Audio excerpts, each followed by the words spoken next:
Había una quietud en el aire aquella mañana, como si el mundo contuviera la respiración. David, sentado en aquel banco frío, no lloraba, no gritaba. Simplemente existía, envuelto en un silencio que pesaba más que cualquier palabra. Su vida, otrora tejida con hilos de certezas, un trabajo estable, una pareja, planes, ahora era un mosaico roto. Y en medio de los escombros, una pregunta flotaba. ¿Cómo reconstruirse cuando ni siquiera queda cemento para unir las piezas? Durante años, David había creído que la seguridad era algo externo, un salario, una relación, la aprobación de otros. Pero aquel día el suelo se había abierto bajo sus pies y ninguna mano externa lo sostuvo. Solo quedó él y el eco de su propia fragilidad. Miguel no era un salvador, era un espejo. Con una calma que desafiaba el caos, rompió el silencio.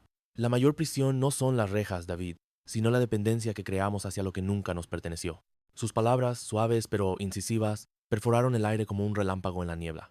¿Cuántas veces habías confundido el amor con necesidad, la estabilidad con una jaula adorada? Preguntó Miguel, mientras las primeras luces del sol iluminaban su rostro. Marco Aurelio, un emperador que gobernó un imperio y sus propias tormentas, escribió: «Tienes poder sobre tu mente, no sobre los eventos. Date cuenta de esto y hallarás fuerza». David no lo sabía aún, pero aquel encuentro casual era el primer hilo de un nuevo tejido. Un tejido que no dependía de manos ajenas, sino de la forma en que sus propios dedos aprenderían a trenzar resiliencia y a soltar lo que nunca fue suyo. Imagina un río. Sus aguas arrastran hojas, ramas, piedras, cosas que no piden permiso para fluir. Lucas, como muchos de nosotros, intentaba detenerlo. Cada crítica de su jefe, cada palabra dura, era una roca que quería sacar del agua, pero cuanto más forcejeaba, más se hundía. Hasta que un día recordó las palabras de Epicteto: «No son los hechos los que nos hieren, sino lo que creemos sobre ellos». Lucas entendió que el río jamás obedecería sus órdenes, pero su barca, su mente sí. Dejó de maldecir las rocas y empezó a navegar entre ellas. ¿Qué hacía su jefe? Fuera de su control. Su respuesta: un territorio propio, intocable. ¿Es cruel aceptar que no podemos cambiar a otros? ¿O es liberador?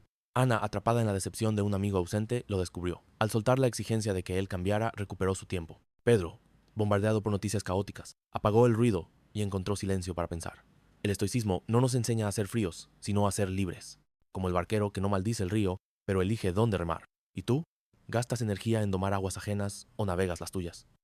El invierno siempre llega.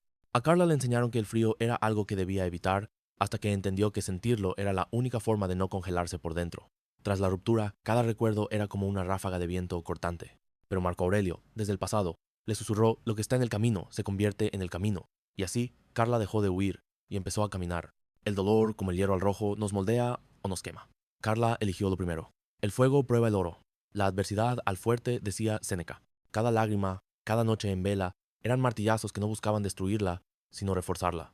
Y si las heridas no fueran cicatrices, sino grietas por donde entra la luz, ¿es el sufrimiento una elección? Ana, despedida de su trabajo, creyó que sí. En lugar de maldecir su suerte, escribió: «¿Qué puedo aprender de este fuego?». Descubrió habilidades que ni sospechaba. ¿Fue el despido una derrota o un taller secreto donde se forjó su próxima victoria? Los estoicos no veneraban el dolor, pero tampoco le temían. Como el herrero que sabe que el fuego es su aliado, aprendieron a bailar con las llamas. ¿Y tú? ¿Sigues apagando incendios o estás listo para fundirte en algo más fuerte? Imagina una casa. Sus habitaciones están llenas de muebles viejos, ropa que no usas, objetos que acumulan polvo y deudas emocionales. Pedro vivía así. Cada impulso, cada ansiedad, era un trasto más apilado en su mente. Hasta que un día, Epicteto le recordó: «Ningún hombre es libre si no es dueño de sí mismo». Y Pedro entendió que para ser libre debía vaciar su casa. ¿Cuánto espacio ocupaban sus emociones innecesarias? Ana lo descubrió al preguntarse: ¿esto merece mi energía? Un día su jefe la criticó frente a todos. Antes habría llorado en el baño. Ahora respiró hondo y pensó: no controlo sus palabras, pero sí mi dignidad. Y siguió trabajando, ligera, como quien deja caer un peso muerto. ¿Es egoísta priorizar tu paz? Gustavo creía que sí. Trabajaba horas extras para comprar cosas que no necesitaba, creyendo que así ganaría respeto, hasta que Séneca le susurró: la riqueza es necesitar poco. Vendió su auto lujoso, donó ropa que no usaba y descubrió que el lujo verdadero era el silencio de una mente sin deudas. El minimalismo emocional no es frialdad, es claridad, como el reloj de arena que solo deja pasar lo esencial. ¿Y tú? ¿Sigues llenando tu vida de ruido o estás listo para escuchar la melodía que yace bajo el caos? Todo lo que nace, muere. Todo lo que se une, se separa. Ana lo sabía, pero aún así, aferraba sus manos a lo efímero, hasta que Epicteto le recordó: no digas que has perdido algo, sino que lo has devuelto. Y en ese instante sus dedos se abrieron. El globo escapó, llevándose consigo una pregunta: ¿qué pesa más, soltar o cargar lo que nunca fue tuyo?